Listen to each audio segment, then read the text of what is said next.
Hola, hola. Bueno, empezamos ya con nuestro en vivo de los miércoles. Bienvenidos, bienvenidas. Estamos transmitiendo desde Madrid y estamos prontos ya a que nuestros seguidores se conecten a esta maravillosa entrevista que vamos a tener en el día de hoy. Vamos entonces a buscar a nuestro invitado de hoy. Mientras que se van conectando las personas, vamos a esperar a ver que por aquí ya está.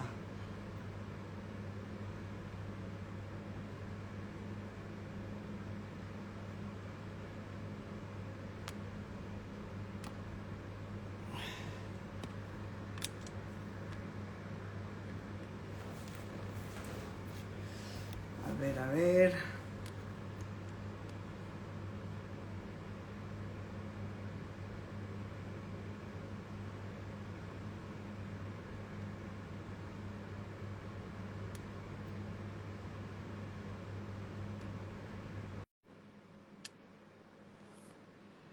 A ver, ya acabo de mandar la invitación. Vamos a ver si la mandé correctamente.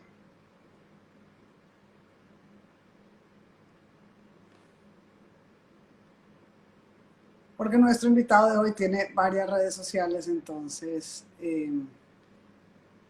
vamos a ver si ya se conectó.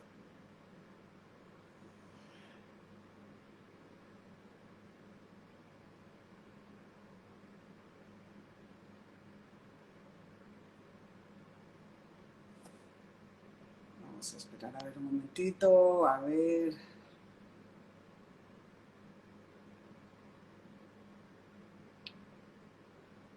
Que acabo de mandar la invitación.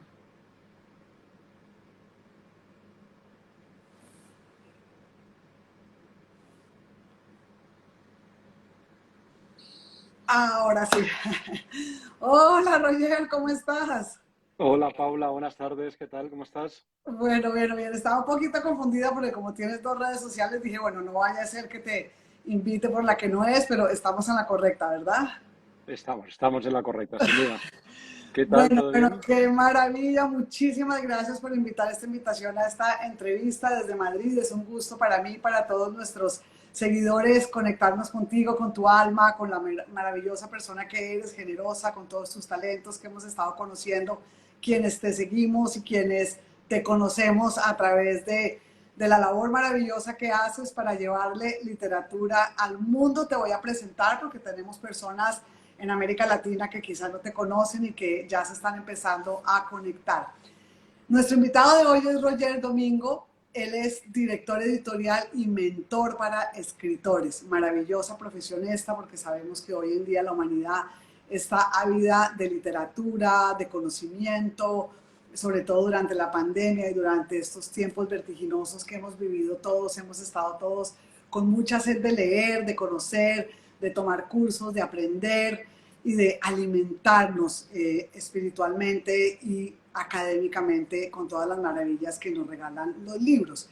Es licenciado en Humanidades por la Universidad de Fabra de Barcelona, Master of Science and Publishing en Pace University de Nueva York, MBA de ESADE y dirige sellos editoriales como Deusto, Gestión 2000, Alienta y Para Dummies de Editorial Planeta. Y ha publicado más de 1000 libros, así que bueno, será un gusto conocer y dar a conocer toda tu maravillosa trayectoria, Roger. Así que cuéntanos un poquito de toda esta experiencia maravillosa y cómo llegaste a esto, a lo que haces, desde cuándo tuviste como esta intuición de que era a lo que te ibas a dedicar en tu vida.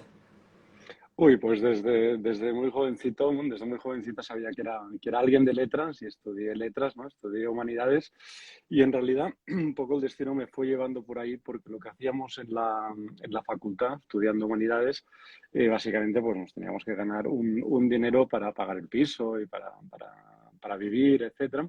Claro, lo que sabíamos hacer bien era leer y escribir, ¿no? Que es lo que nos enseñaban en la facultad, con lo cual no solo yo, sino casi todos los compañeros de la universidad trabajábamos como freelance en distintas editoriales.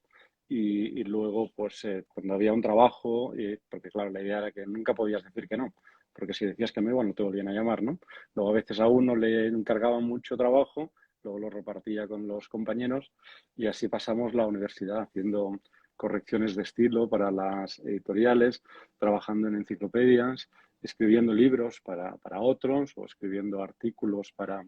Con lo cual, esto nos dio a todos muchos contactos con editoriales y no solo con editoriales, sino lo que se llaman packagers editoriales, que son empresas de servicios que trabajan para editoriales. Y así fue, bueno, empecé a trabajar en Planeta, luego en la enciclopedia Larousse, en aquel momento escribiendo y corrigiendo y encargando artículos. Y luego nada, luego ya me fui un tiempo fuera, estoy estudiando en Nueva York, luego trabajé en Londres un tiempo. Luego cuando ya quise volver a España, a Barcelona, que es de donde soy, pues básicamente llamé a las personas que conocía, ¿no? Y era básicamente pues las editoriales a las que ya había trabajado durante la época de estudiante y en Planeta me dijeron que sí, que necesitaban a alguien y cuando volví de Londres, que esto fue en el 2001, o sea, hace ya más de 20 años, nada, empecé a trabajar y aquí sigo, básicamente. Maravilloso, maravilloso. Algo que me ha llamado mucho la atención, Roger, desde que te conozco, desde que he tenido la maravillosa experiencia de conocer el trabajo que haces, es la cantidad de personas que quieren escribir un libro, pero a la vez la cantidad de personas que no se atreven. Siempre hay un temor grandísimo en las personas que dicen, bueno, yo quiero escribir un libro, no me atrevo, seré buena, no seré bueno, sabré hacerlo, quién me puede ayudar. Eh, ¿Qué consejo le puedes dar tú? Porque quiero que las personas que se están conectando participen, que te pregunten y que aprovechen de esta generosidad que te caracteriza para ayudarnos a nosotros los escritores. ¿Qué consejo le das tú? Porque lo primero que yo he encontrado en las personas que se acercan a nosotros en este mundo es, uy, yo quisiera escribir un libro, tengo una cantidad de conocimiento, tengo una cantidad de experiencias que me gustaría compartir con el mundo, pero la gente no se atreve. ¿Qué consejo le das tú a esa persona que dice, mi sueño dorado es escribir un libro, pero me muero del miedo? Sí, sí, no, para escribir un libro impone, ¿no? Porque, por un lado, porque, bueno, pues evidentemente son palabras mayores, pero sobre todo son palabras que se imprimen negro sobre blanco y quedan para siempre. Un libro perdura. Igual no está en las librerías durante años, pero sí que el libro sigue existiendo, ¿no? Y lo has firmado tú. Y claro, esto impone un poquito, con lo cual muy a menudo uno tiene, bueno, los miedos propios a salir a escena, ¿no? Este nerviosismo o incluso a veces el famoso síndrome del impostor, ¿no? Yo sé mucho, pero en realidad creo que sé poco, porque en realidad, y esto es una buena señal, ¿eh? Es cuanto más sabemos de un tema, más sabemos que sabemos muy poco. ¿Eh? Y cuando uno cree que sabe poco, es una buena señal porque quiere decir que sabe bastante, ¿eh? Porque es cuando sabes mucho que crees que sabes poco.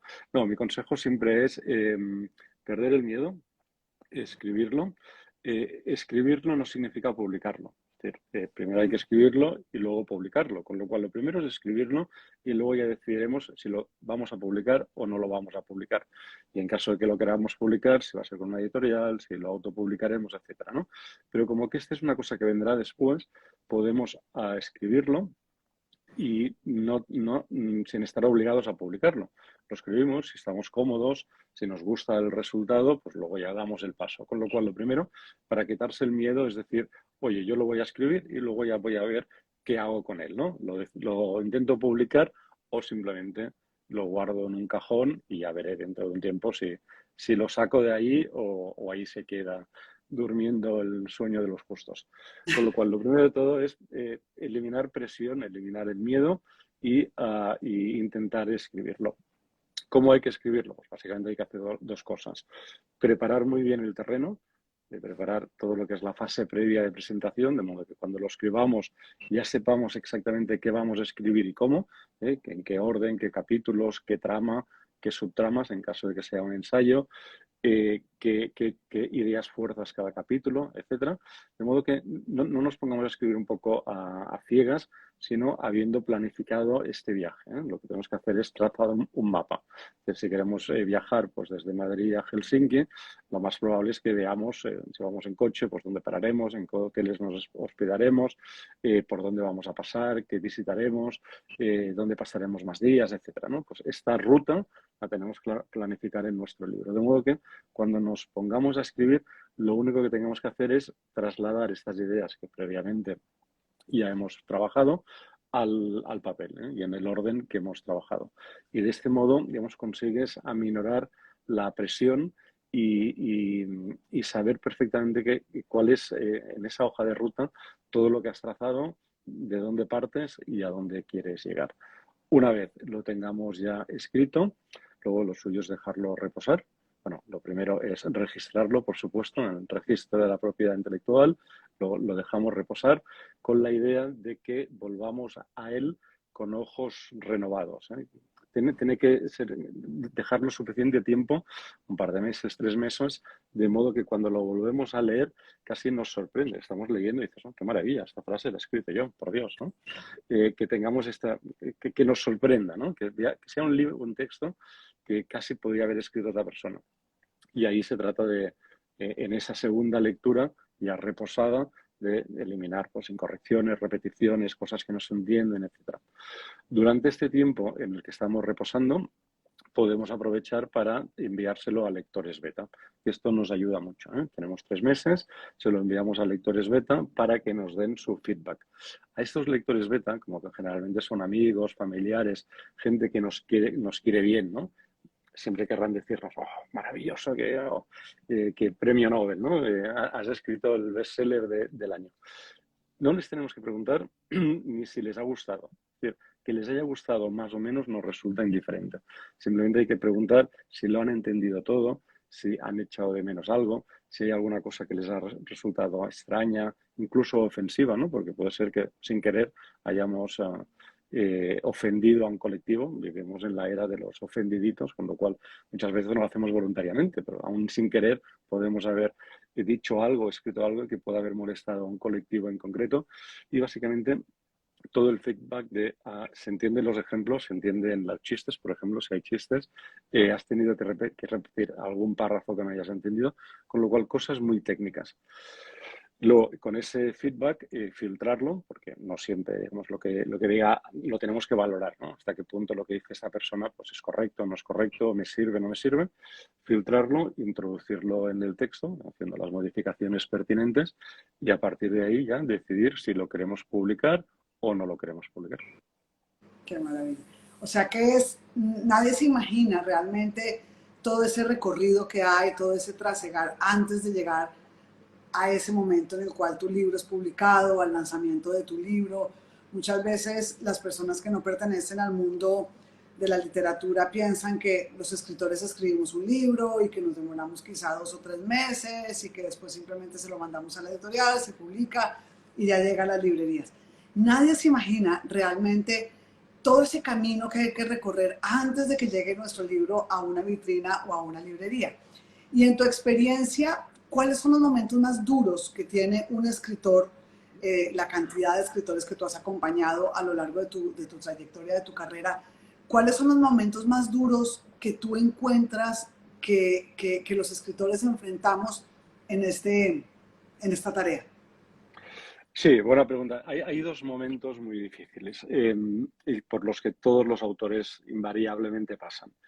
El primero es a la hora de definir la estructura del libro, ya sea un ensayo o una novela.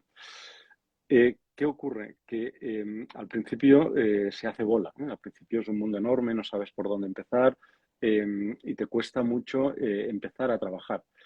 Lo que hay que hacer en este caso es primero hacer la preparación previa. En el caso de un ensayo, por ejemplo, lo que tienes que hacer es decir, vale, ¿yo de qué quiero hablar?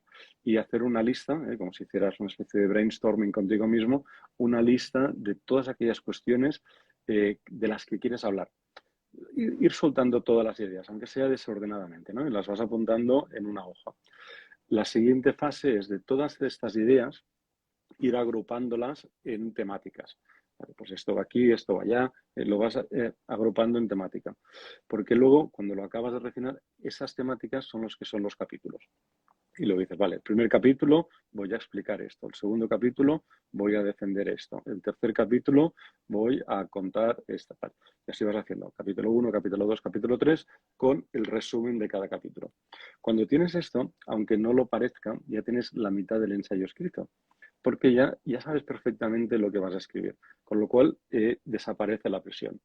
Incluso en el caso del ensayo puedes empezar a escribirlo de un modo no lineal. Puedes empezar por el capítulo 3, por ejemplo, si es lo que tienes más trabajado, o puede que un día estés en un sitio, por ejemplo, que no tengas wifi, con lo cual no puedas consultar fuentes, pero aprovechas para escribir aquella cosa de la que no necesitas investigar, una experiencia personal, por ejemplo, ¿no? Que la tienes en la cabeza. Con lo cual, puedes ir escribiendo los distintos capítulos y digamos, para que se entienda, engordando a la criatura, ¿no? Este va engordando, no necesariamente de arriba abajo, sino va engordando. Pero tú ya tienes el esquema de lo que será el índice de contenidos y que eso te saca toda la presión y ya puedes empezar a escribir. Con esto salvas el primer obstáculo. En el caso de la novela es lo mismo, con la diferencia de que en lugar de escribir un índice de contenidos, lo que haces es un índice de temas, ¿no? Voy a explicar eso, luego voy a explicar lo otro, en las distintas subtramas, personajes, el mapa de lo que va a ser la novela. Y cuando ya lo tienes ya todo, pues simplemente es volcarlo al papel. Este es el primer, digamos, momento importante, pero se salva de este modo, con mucha diligencia y simplemente haciendo el trabajo previo. La segunda parte, digamos, difícil que tienen todos los autores es cuando, en caso de que hayan decidido que en efecto quieren publicar la obra, cuando lo empiezan a mandar a las editoriales. Pero claro, es el momento del vértigo, ¿no? Es decir, ¿cómo van a recibir las editoriales mi obra? ¿Les va a gustar? ¿No les va a gustar? Y hay un momento, evidentemente, como de tensión y de nervios, porque, claro, uno lo manda y para la persona que lo manda es la cosa más importante del mundo en este momento. Pero claro, cuando llega a las editoriales pasa de ser la cosa más importante del mundo a uno en un millón. Con lo cual, generalmente, claro, cuando uno lo manda a las editoriales, está con esta ansiedad de a ver si le contestan los mails, ¿no? Está con el F5 todo el día haciendo refresh para ver si van entrando mails. Pero si no llegan mails enseguida, se puede llegar a decepcionar, ¿no? O a impacientar, a preocupar y básicamente a pensar, oye, pues lo mío no ha gustado. ¿Qué ocurre? Que los procesos y los plazos en las editoriales son muy largos y puede ocurrir perfectamente que una editorial esté validando y evaluando el manuscrito y vayan pasando los meses y no haya contestado, pero eso no necesariamente son malas noticias. Pues a veces las editoriales tardan 6 meses porque tienen sus propios sistemas internos de evaluación y de aprobación de proyectos y pasan 6 meses y a los 6 meses llaman diciendo, oye, finalmente hemos hecho todo el proceso de evaluación, nos encanta tu obra y la queremos publicar, ¿no? Con lo cual, en este caso, aquello de no news puede ser good news. No hay que impacientarse. Pero claro, ¿qué ocurre? Que como he dicho, pueden ser meses. Pueden ser un mes, pueden ser 3 meses, pueden ser 6. Claro, la persona que está al otro lado esperando respuesta, estos 6 meses se le hacen eternos. Y sobre todo, uno tiende siempre a pensar en el peor escenario posible. No les ha gustado nada, he fracasado, no voy a... Lo cual es fácil, también depende un poco del carácter de cada persona, ¿no? Pero bueno, es fácil venirse abajo. ¿Qué hay que hacer? Tomárselo con mucha filosofía. Yo siempre recomiendo a mis alumnos, oye, olvídate de que lo has mandado y empieza otro proyecto. Es decir, mantente ocupado con otra cosa. Pero sobre todo no te obsesiones ni te levantes cada día tempranísimo para ver si hay algún mail, ni entres al correo cada 5 minutos a ver si alguien ha contestado, porque no te estarás haciendo ningún favor. Es decir, no por mirarlo mucho, las editoriales van a recibirlo antes y sobre todo que no contesten, como decía antes, no significa que no lo quieran, pueden simplemente estar evaluándolo. Con lo cual hay que tomárselo con mucha calma, mucha filosofía y no obsesionarse con las respuestas. Sé perfectamente que es más fácil decirlo que hacerlo, porque cuando uno está en la situación de que espera una respuesta, evidentemente no puede, es muy difícil gestionar estos nervios y esta impaciencia, pero bueno, hay que tomárselo con mucha calma porque si no, no se puede volver un poquito loco. Con lo cual, mucha calma y ya irán llegando las propuestas de los editores y si hemos hecho bien todo el trabajo previo que decíamos antes, lo más probable es que sean buenas noticias. Perfecto. Yo te voy a seguir haciendo un par de preguntas pero lo que quiero es que las personas participen y que las personas en esta entrevista también tengan la oportunidad de hacerte preguntas, de saber cómo van en su proceso, de que tú les aclares dudas, y eso es lo que quiero que las personas que están aquí con nosotros, aquí ya te están saludando un montón de personas que se están conectando de todas las partes del mundo, de América Latina, de España, y te están saludando. Hola Paula, hola Roger. Bueno, eh, ¿cuáles crees que son las características más importantes que tú has podido reconocer en las personas que llegan a ser grandes escritores? ¿Hay algunas características que tú digas, si tú quieres ser un gran escritor, si tú quieres que una gran editorial te publique, debes tener estas características que yo, Roger, las he reconocido en los escritores y en los autores más relevantes de la historia? ¿Cuáles serían esas características? Bueno, yo diría sobre todo dos. Muchas veces, por ejemplo, me preguntan qué hay que hacer para escribir bien. Y la respuesta es muy sencilla, es leer mucho. Es decir, una persona que lee mucho muy probablemente escribirá muy bien. Es muy difícil escribir bien si uno no ha leído mucho previamente. Con lo cual, de hecho, el rasgo distintivo de los grandes escritores es que tienen grandes bibliotecas. Han leído mucho y leen por placer y por conocer cosas, evidentemente, pero sobre todo por placer. Con lo cual, lo ideal es leer mucho y leer de un modo muy variado, no solo el género en el que uno escriba, novela romántica, por ejemplo, o novela histórica, sino leer un poco de todo, porque de este modo tienes, pues aprendes los trucos, las técnicas de todos los distintos géneros y puedes adoptarlo a tu propio género. Con lo cual, lo primero de todo, para escribir bien, es leer mucho, haber leído mucho y leer mucho. Es decir, no dejar nunca de leer. Porque haciendo esto, uno prácticamente escribe bien solo, ¿no? Porque aunque no se da cuenta, es un proceso de maduración interno, pero no se da cuenta y acaba escribiendo bien. Es simplemente porque empieza, pues, a puntuar mejor, a tener más soltura, etcétera, etcétera. No es una cosa, digamos, que ocurra de la noche a la mañana y tampoco es una cosa visible, pues simplemente uno aprende a escribir bien simplemente leyendo mucho. La segunda característica yo diría que es el tesón. El tesón me refiero a la capacidad de sacrificio a la hora de escribir. Eh, todo es más difícil de lo que creemos, nada es fácil. Hay grandísimos escritores que uno los ve desde fuera y dice, jo, esta persona que viene escribe y sobre todo lo mucho que vende, ¿no? Pero lo que no se sabe, ¿no? Porque es esta parte, digamos, del iceberg que permanece oculta, es las muchas horas que esta persona trabaja, ya sea en la investigación de los personajes, del momento histórico, de los retratos psicológicos de los personajes o de la temática en cuestión, si es un ensayo, y de todo aquello, todos los borradores que escribe antes de darlo por bueno. Con lo cual, al final, a ver, todos nos gusta, ¿no? Evidentemente, que las cosas sean lo más fácil posibles y conseguir lo mejor con el menor tiempo posible, pero esto no existe. Para que las cosas salgan bien hay que dedicarle mucho trabajo y hay que tener mucho tesón y ser muy constante.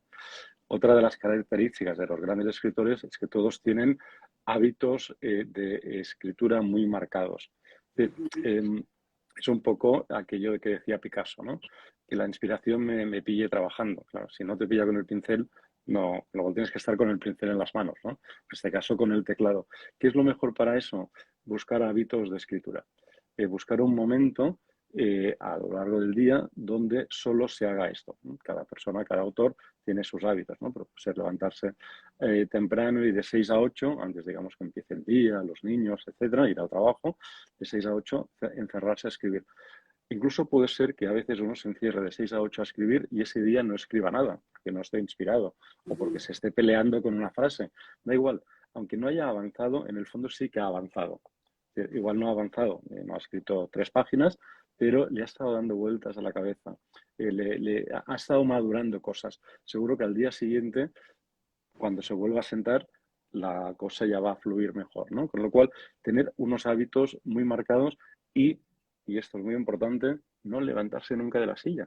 Las cosas, a veces uno tiene sueño, está cansado, hace calor, por ejemplo, en Madrid estos días, bueno, y en el resto de España y de Europa, todos tenemos una excusa en algún momento. O sea, haga calor, haga frío, llueve o nieve, uno tiene que encerrarse y durante las horas que ha decidido que va a escribir cada día, no levantar el culo de la silla y hacerlo. Es el único modo de avanzar. Si no hacemos esto, ¿qué ocurre? Pues esto, que cada día tenemos una excusa distinta y al final no lo hacemos. Y ahora estoy editando un manuscrito que vamos a publicar en noviembre de un autor que sabe mucho, pero se nota en ese manuscrito que ha trabajado muchísimo. Y al final es un libro que será un bestseller, pero los bestsellers nunca son gratuitos. Uno puede tener un talento innato, por supuesto, pero solo con talento no vas a ninguna parte, ¿no? Los grandes deportistas pues, son muy talentosos, pero entrenan muchas horas. Rafa Nadal, Messi, entrena muchas horas. Cualquier músico, cualquier cantante, un soprano tiene que practicar también mucho. Al final, una cuestión de tesón y de esfuerzo y de trabajo duro. No queda otra. No queda otra, así es, lo hemos vivido en carne propia, ¿no? Y hemos tenido, digamos, en mi experiencia, es como una montaña rusa, ¿sabes? Como que uno a veces está arriba y bueno, me publicaron y uno está feliz, y está en el Mm. lanzamiento y están las firmas, después entonces esa montaña rusa se viene abajo y entonces estás en la frustración, en el cansancio, en el no puedo más, nadie me va a publicar y yo creo que en mi experiencia personal es como saber tenerse paciencia también a uno mismo y saber que no siempre se está arriba y que no siempre se está abajo. Habrá momentos en los que te publican, habrá momentos en los que tienes como ese momento de gloria porque tu libro fue espectacular y luego entonces cuando ya sacas el segundo libro te entra ese vértigo de decir, bueno, ¿será que este segundo va a ser igual de bueno al primero? ¿Será que no lo voy a lograr? No va a lograr el mismo éxito que tenía en mis primeros libros. Y es eso, pero también una de las preguntas que las personas yo creo que tienen para hacerte, porque las estoy leyendo aquí un poco a poco, es ¿qué hacen las personas que han luchado mucho, que han batallado mucho, que han tocado puertas y que a la final no encuentran una editorial que las publiquen? ¿Es la autopublicación una salida correcta a las personas que finalmente dicen, bueno, no logré finalmente que mi manuscrito lo recibiera una editorial, no logré que fuera tomado en cuenta, será que me autopublico, será, o sea, ¿cuáles son las alternativas para esas personas que, claro, habiendo tanta oferta, no logran entrar a las editoriales? Sí, buena pregunta, Paula. La autopublicación, yo creo que tiene que ser siempre la última opción. Es decir, antes de decantarse por la autopublicación, lo que hay que hacer es preguntarse por qué no hemos conseguido una editorial. Lo cierto es que la mayor parte de las veces, cuando un autor no ha conseguido llamar la atención o convencer a ninguna editorial, es porque ha hecho algo mal. A ver, eso lleva a un punto de autocrítica, ¿no? Pero que la autocrítica además nos cuesta siempre mucho porque no hacemos todo muy bien. Pero hay que tener ese punto de autocrítica. Antes de desfallecer y antes de ir a la autopublicación, lo mejor es decir, ¿qué he hecho mal? Vamos por pasos. Por ejemplo, hay muchísimos autores que deciden autopublicar porque dicen que las editoriales no les contestan. Sí. Bueno, no les contesta, cuando una editorial no contesta, generalmente es por algún motivo. Es decir, mandaste la propuesta a las editoriales correctas. Si mandas una propuesta a una editorial que no publica tu género literario, no te va a publicar y sobre todo no te va a contestar porque dices, oye, porque yo, por ejemplo, publico ensayo, ¿no? No publico novela. Si alguien me manda una novela, pues claro, lo primero que pienso es, esta persona no ha dedicado 2 minutos de su tiempo a ver qué publico yo. Porque si hubiera mirado 2 minutitos en Internet a ver qué publico, pues no me habría mandado la novela. Con lo cual, claro, si esa persona no ha invertido o no ha considerado necesario invertir 2 minutos de su tiempo en ver qué publico, yo tampoco tengo ninguna obligación moral de contestarle. ¿Vale? Con lo Claro. cual, no es que el editor no conteste, igual es que no le has mandado al editor correcto. Con lo cual, el primer error, y muy habitual, es que las personas pues sacan algún listado de internet o vete a saber de editoriales y lo mandan todo. Bueno, esto es el primer error, no hay que mandarle todos los editoriales, porque las editoriales, no todas, de hecho, las menos, publican de todo. La mayoría de editoriales están especializadas en un género literario o en una temática. Con lo cual, primero hacer una lista. El segundo error que cometen la mayoría de autores es mandar un email solo con el manuscrito, que yo sé que es lo más intuitivo, ¿no? Es decir, yo escribo al editor, estimado editor, aquí te mando mi manuscrito, espero que te guste. Claro, esto está destinado al fracaso, porque el editor no te conoce, no sabe qué le estás mandando. no sabe ni qué género, si no sabe ni si lo que le estás mandando le encaja en sus sellos y por tanto puede o no puede publicarlo. Con lo cual, si tú no le mandas una carta de presentación explicándolo,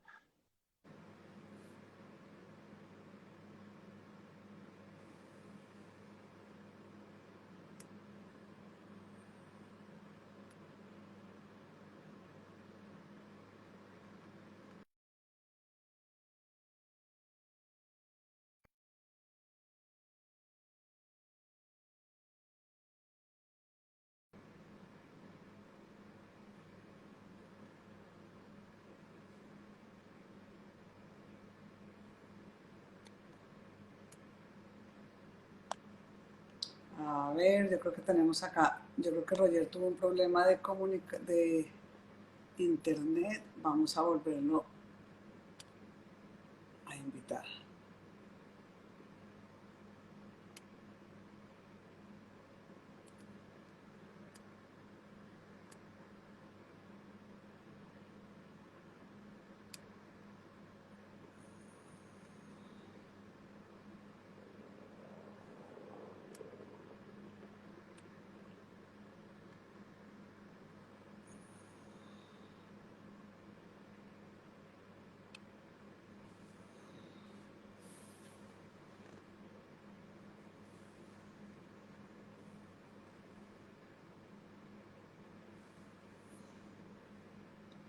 Tuvimos como un problema de comunicación y se cayó la comunicación con Roger. Vamos a ver si vuelve a entrar. Vamos a tener un poquito de paciencia. A ver qué ha pasado. A veces pasa que se queda sin batería.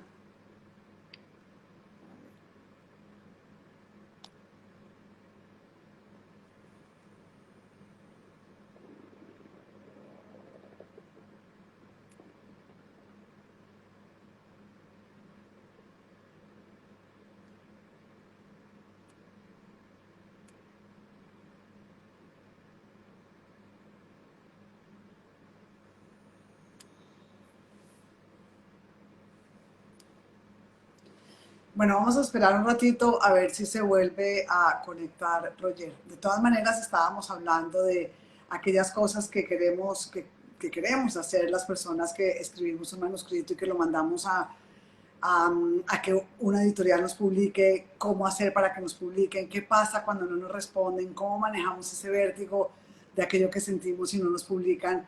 Y estaba preguntando, desde Ecuador teníamos una pregunta en la cual nos estaban diciendo,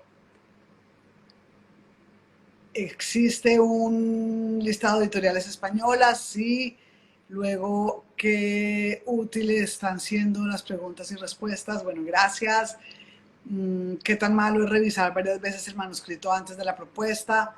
Hay varias preguntas. Yo voy a esperar aquí un ratito a ver si logramos que Roger se vuelva a conectar con nosotros. A ver qué habrá pasado. A ver si fue que se quedó de pronto sin batería.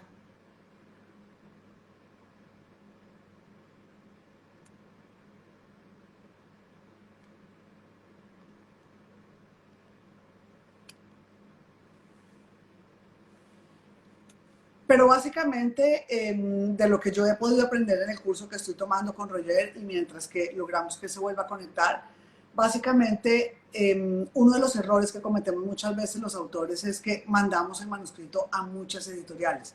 Aquí lo que tenemos que hacer es estudiar primero cuáles son las editoriales que publican nuestro género, si nuestro género es novela, si nuestro género es un ensayo, si nuestro género es poesía, porque muchas veces lo que hacemos es eso, mandamos a, sabes, como disparando muchos pájaros a la vez el manuscrito y no nos publican o no nos contestan. Entonces es súper importante mandar ese manuscrito a claramente a las editoriales que publican nuestro género. Y aquí hay otras preguntas. No sé qué habrá pasado. Espera, vamos a esperar un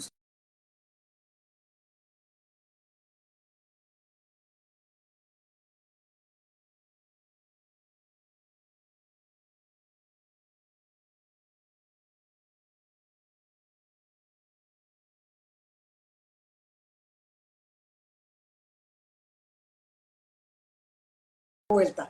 Nada, se le acabó la batería, se le acabó la batería al móvil, ya se está conectando, entonces esperemos 2 minuticos, no se vayan porque es el momento en el que Roger nos va a empezar a contestar todas esas preguntas que necesitamos nosotros para poder publicar nuestro libro. Pero básicamente es eso, básicamente es que si no, una cosa que me parece a mí que es un aliciente para lo que nos acaba de decir es, si no te contestan, si has mandado tu manuscrito y no te contestan, simplemente es porque algo estás haciendo mal, no necesariamente porque nuestro manuscrito no sea valioso, no necesariamente porque no tengan las editoriales interés en él, sino porque de pronto estamos equivocándonos en algo. Entonces, vamos a seguir aquí con las preguntas. Bueno, ¿qué tan malo es revisar el manuscrito antes de enviar la propuesta? Lo que nos está diciendo Roger es que debemos dejar reposar ese manuscrito. Eso me parece también muy importante, el hecho de dejar reposar ese manuscrito para que nosotros, una vez ya lo vayamos a leer, podamos entonces ya muchas veces sorprendernos nosotros mismos de aquello que hemos escrito, porque pasa mucho, que muchas veces dejas reposar ese manuscrito y dices, wow, no puedo creer que yo haya escrito todo esto, y cuando lo vuelves a leer, dejándolo reposar un tiempo, es cuando realmente te das cuenta qué tan valioso es. Y lo otro, que es algo que yo aprendí que no sabía, y yo había publicado mi libro sin haber pasado por este proceso, es el tema de los lectores beta. Y los lectores beta son personas cercanas a ti o no cercanas a ti, porque hay personas también que tú les puedes contratar para que hagan este trabajo, y es que le das el manuscrito a una persona beta para que te lea y para que te dé tu, sabes, como tu feedback, tu retroalimentación de cómo está viendo ese lector beta tu manuscrito. Ojo, y Roger fue muy claro en decir, no necesariamente dar una opinión sobre si el manuscrito es bueno o malo, sino simplemente si lo entendió, si le aportó, si aprendió. Y ya, pues digamos, el juicio sobre el manuscrito, pues ya lo dará directamente la editorial. Vamos entonces a mandarle nuevamente la invitación a Roger para ver si se conecta. ¿Qué tan malo es revisar varias veces el manuscrito? Esto ya lo habíamos leído. ¿Qué útil está haciendo estas preguntas? Ah, acá está. Perfecto. Perdona, Paula, se acabó la batería del móvil. Sí, me imaginé, no te preocupes. Aquí yo más o menos seguí con la charla. Te preguntan que qué tan bueno o qué tan malo es revisar varias veces o muchas veces. Yo sé que muchas veces obsesivamente revisamos 1000 veces el manuscrito. ¿Es esto bueno? ¿Es malo? ¿Qué debemos hacer? No, hay que revisarlo a conciencia y tantas veces como sea necesario sin llegar a lo que se llama la parálisis por análisis, ¿no? Que te acabas paralizando porque lo analizas tanto que no avanzas. Bueno, sin llegar a este punto obsesivo, como decías, pero sí que hay que revisarlo, es decir, tienes que incluso revisarlo uno mismo y si es necesario pedirle a alguien que lo revise por ti, ¿eh? Un corrector de estilo o una persona, digamos, de confianza para estar seguro de que lo que mandamos está bien, ¿eh? Que todo está correcto y que no hay ningún error.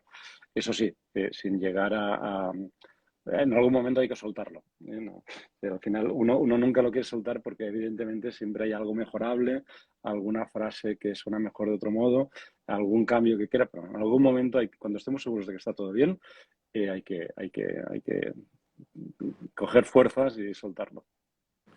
Perfecto. Inés te pregunta que una de las cosas que tú recalcas mucho es sobre la carta de presentación, el briefing.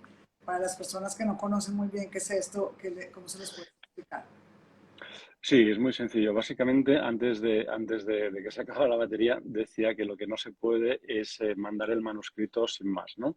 Porque si mandas el manuscrito sin más, como que la persona que lo recibe, el editor, no tiene ninguna referencia, le estás obligando a leerlo y no siempre tiene el tiempo para leerlo. ¿Eh? Incluso hay manuscritos que igual no sabes muy bien de qué va hasta que no has leído 20, 30 páginas.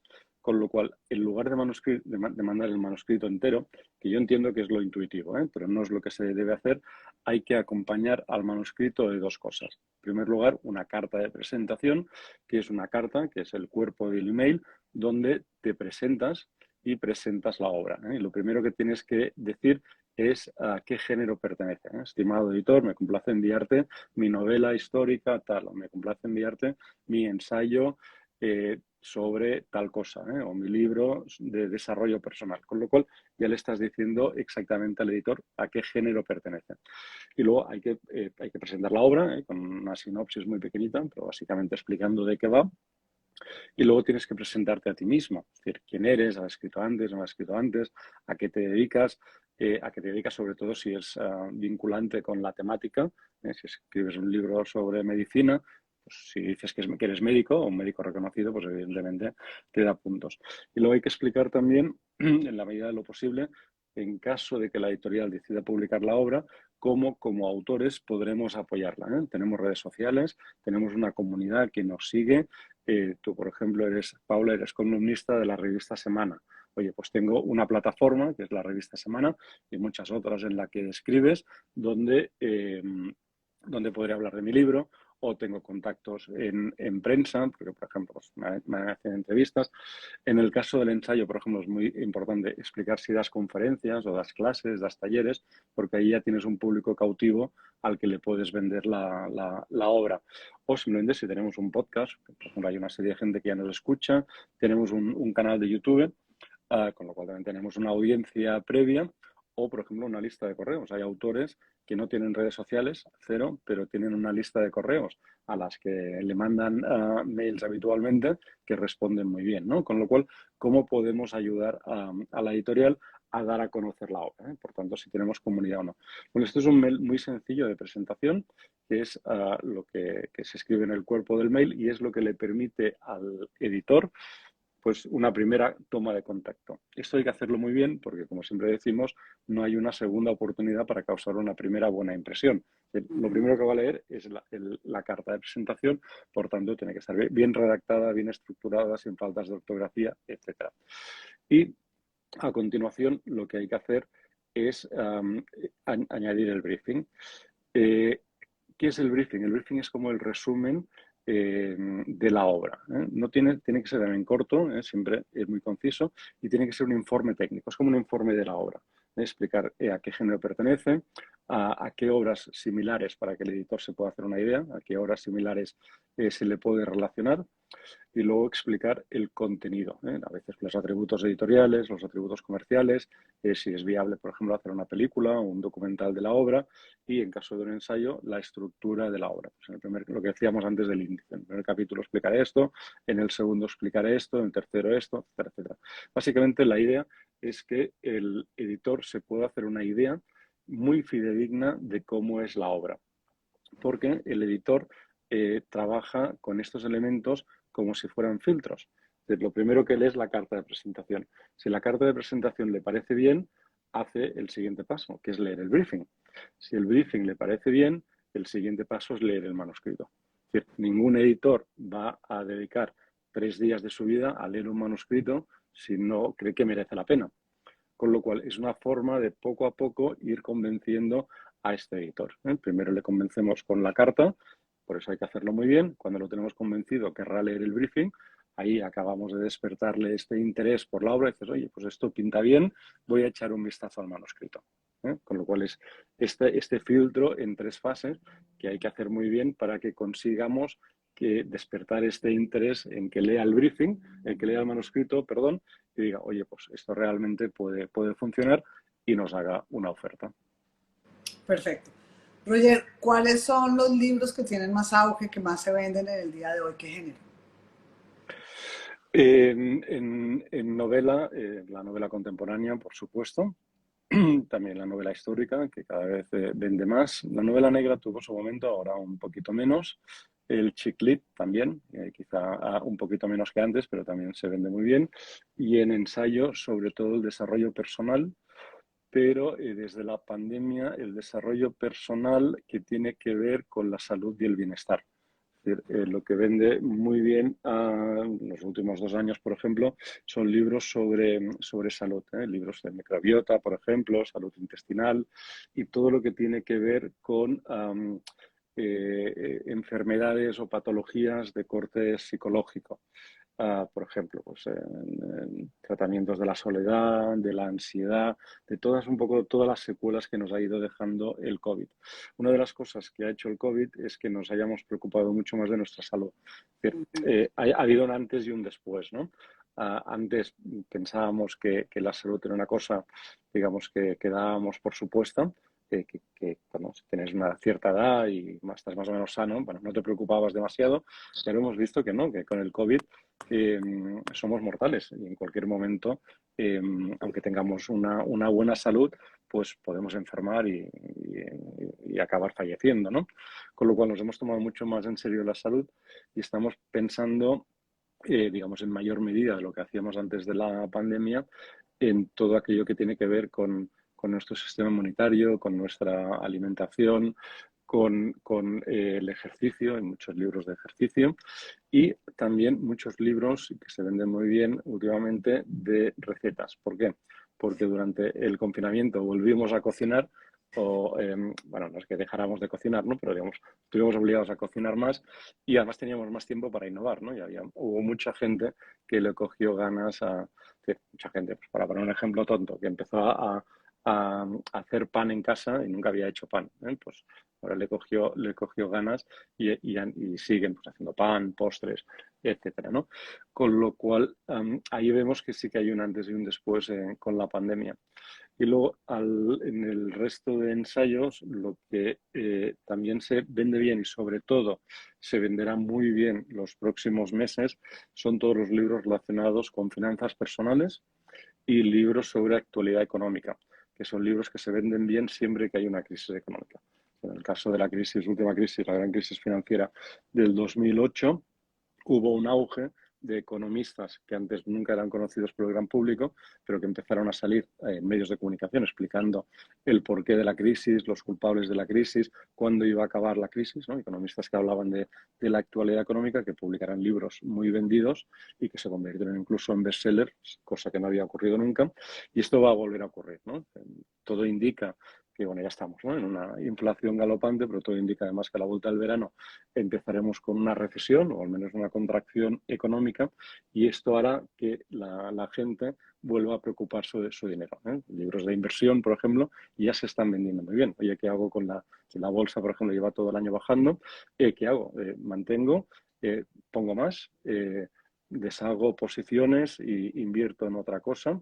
Libros, por ejemplo, como criptomonedas, ¿eh? Oye, pues, ¿qué hago con las criptomonedas? Parecía que iba bien, era una buena inversión, quizá no tanto.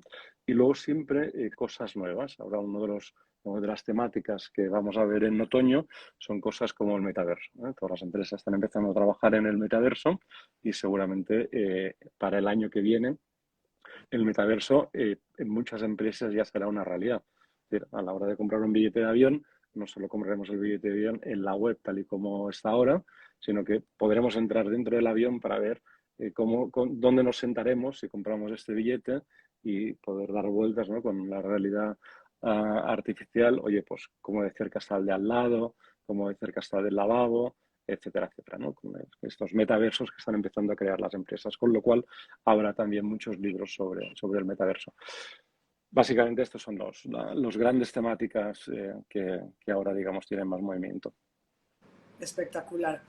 Eh, una pregunta que me nace a mí del corazón y que muchas veces me la han hecho otros autores es, ¿qué consejo le puedes dar o cómo puedes animar, inspirar a los autores en general que pasan por ese desierto en el cual nos sentamos a escribir y tenemos el síndrome de la página en blanco, que muchas veces además sucede cuando sabes que ya tienes un contrato y tienes que escribir otro libro, o cuando sabes que vas a publicar en alguna revista o algún ensayo y de pronto te sientas a escribir y no te sale nada, y caes como en ese desierto que muchas veces tenemos que atravesar, en donde no aparece el talento, en donde no aparece la inspiración, en donde más bien te paraliza el miedo, la incertidumbre de si seré bueno para esto, no serviré.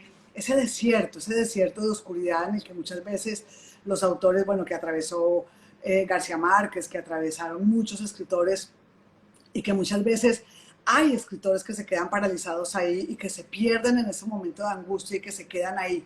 ¿Cómo atravesamos ese desierto? ¿Cómo atravesamos esa noche oscura para otra vez volver a la luz, de volver a tomar la pluma y escribir de nuevo? Sí, buena pregunta, Paula. Aquí hay que utilizar las mismas técnicas que utilizan los deportistas, sobre todo los corredores de grandes distancias. Es decir, cuando un corredor, ¿no? Se plantea una maratón, no piensa que por delante tiene 42 kilómetros, porque desfallecería. Lo que uno piensa o lo que uno tiene que pensar es siempre en pequeños tramos y grandes recompensas. Una persona normal y corriente que quiere correr una maratón, Qué bonito. lo que hace es decir, oye, voy a correr 5 kilómetros y voy a pensar solo en los primeros 5 kilómetros.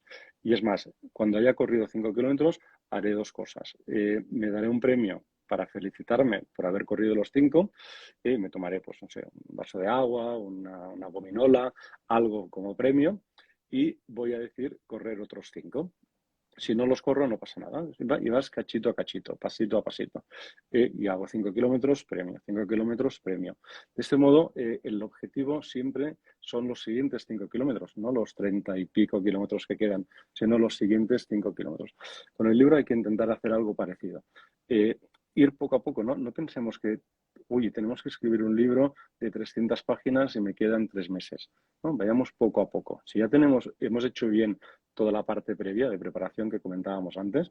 Por ejemplo, en el caso del ensayo ya tenemos todo el índice de contenidos perfectamente especificado de qué cuentas en cada capítulo, o en el caso de la novela hemos hecho nuestro cronograma, sabemos perfectamente qué ocurre en cada momento, simplemente vamos despacio. Oye, nos marcamos como reto, voy a escribir el primer capítulo o la primera parte del primer capítulo y me pongo a escribir y solo pienso en esto. Cuando lo acabe, hago lo propio y digo, vale, pues solo el siguiente capítulo. Con lo cual, siempre pequeñas distancias y grandes recompensas. Y cuando haya terminado el primer capítulo, la recompensa que haya decidido que me merezco. Pues me voy a dar un paseo, o me voy al cine, o me voy a cenar con mis amigos. Pero siempre sabiendo que el esfuerzo tiene recompensa. Y luego, lo que comentábamos antes de no levantar el culo de la silla. Si a la mínima desesperas y levantas el culo de la silla, nunca vas a conseguir escribir la novela o el ensayo.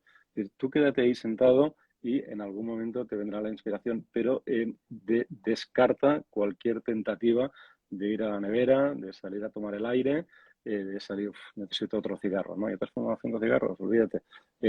Ahí sentado, culo pegado, y poco a poco irás avanzando. Bueno, Roger, y para terminar, antes de que se nos acabe ya el tiempo, quisiéramos saber cuáles son esas satisfacciones, esas recompensas. Acabas de decir la palabra recompensa y rescato mucho esa palabra, la recompensa tuya personal, espiritual, de haber acompañado a tantos escritores, de haber sido mentor de tantos escritores que en algún momento llegaron a ti frustrados, asustados, paralizados y que a la final llegan a publicar. ¿Cuáles han sido esas recompensas para tu alma?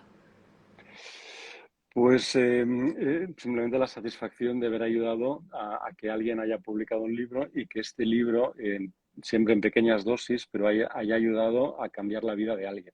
Pero al final, la idea de un libro, nadie puede cambiar el mundo, pero sí que gracias a los libros podemos cambiar a personas que sumadas pueden cambiar el mundo, ¿no? Con lo cual, por decirlo de otro modo, los libros no cambian el mundo, pero sí que cambian a las personas que pueden acabar cambiando el mundo. Y eso llevado, digamos, aterrizándolo, llevado a la práctica, a mí, y yo, por ejemplo, me alegro mucho cuando, por ejemplo, ¿no? Un caso que ocurrió hace pocos días, un autor me reenvió un email que había recibido de un lector que le decía al autor, el tuyo es el primer libro que consigo leer de cabo a rabo, es el primer libro que he terminado y me ha encantado y me ha gustado tanto que voy a leer un segundo. Al final dices, oye, si haber publicado este libro ha servido para que alguien leyera un libro por primera vez en su vida y por tanto, quizá no, pero quizá lo intento otra vez, incluso se acabe convirtiendo en un lector, ya tiene premio, esto es la recompensa. Este libro ya ha servido para algo, porque ha servido para alguien que lo había leído, pues ya lea, ¿no? Con lo cual son estas pequeñas recompensas que cada autor tiene las suyas, de cuando alguien pues le dice, oye, pues he leído tu libro, me ha encantado, y se lo ha regalado a mi pareja y le ha encantado, o he leído tu libro y me ha cambiado esto, y ahora estoy aplicando pues tu técnica y he mejorado algo, pues mi carrera profesional, mi vida personal, mi relación con los otros, bueno, qué sé yo, ¿no? Cada libro es un poco distinto. Pero cuando consigues que el libro de algún modo cambie en positivo la vida de un lector, ya merece la pena. Qué bonito, Roger, muchas gracias. Bueno, nos quedan 5 minutos y me gustaría que invitaras a todas las personas que te están escuchando, que les cuentes qué es Mapea y cómo pueden unirse a Mapea y cómo pueden de tu mano lograr ese sueño de escribir su libro y cómo nace Mapea, un poquito así como en los 5 minutos que nos quedan, que las personas puedan llegar a ti y que puedan tomar tus cursos y bueno, salir adelante con ese sueño. Pues sí, no, Matea es una, podríamos decir que es una gran familia de escritores. Algunos ya lo son y ya han publicado, otros son escritores en ciernes que están escribiendo y publicarán pronto. Y básicamente es un curso, tanto en una parte online y una parte presencial, en la que ayudo a personas que quieren escribir un libro a escribir un buen libro y sobre todo a conseguir publicarlo con una editorial. Es un curso en el que vemos todas las cuestiones a tener en cuenta para poder escribirlo y sobre todo lo que hay que hacer, también lo que no hay que hacer, muy importante, para contactar con una editorial y para conseguir que la editorial pues quiera publicar el libro. Y bueno, hay mucha información en internet, aquí en Método Mapea, en la cuenta de Instagram, por ejemplo, pues hay información en mi página web, en mi blog, rogerdomingo.com y también en la página del curso que es tuexitoeditorial.com y vaya, ahí básicamente es haciendo una búsqueda de método mapea en internet encuentras el curso o me encuentras a mí, con lo cual no tiene secreto.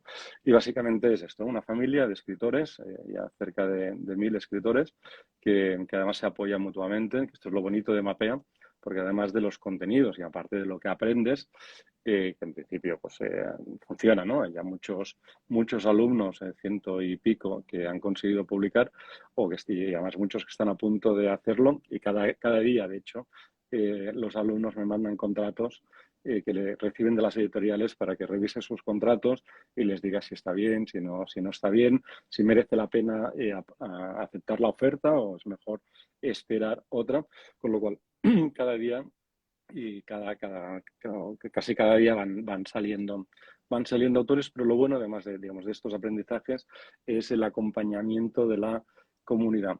Y eso se vive mucho. Bueno, aquí estoy viendo que hay muchos alumnos, por ejemplo, que nos acompañan, pero se vive sobre todo en las presentaciones del libro, que me parece fantástico. Cuando un alumno presenta su libro, que es como un día grande, ¿no? Para este autor que está presentando su libro y ocurre un poco lo mismo que comentabas antes, ¿no? Tienes ese miedo de, vendrá gente, estaré solo, vendrán... Claro, siempre hay en todas las presentaciones de libros de Mapea, casi la mitad de los asistentes son alumnos, son compañeros del Qué curso. lindo.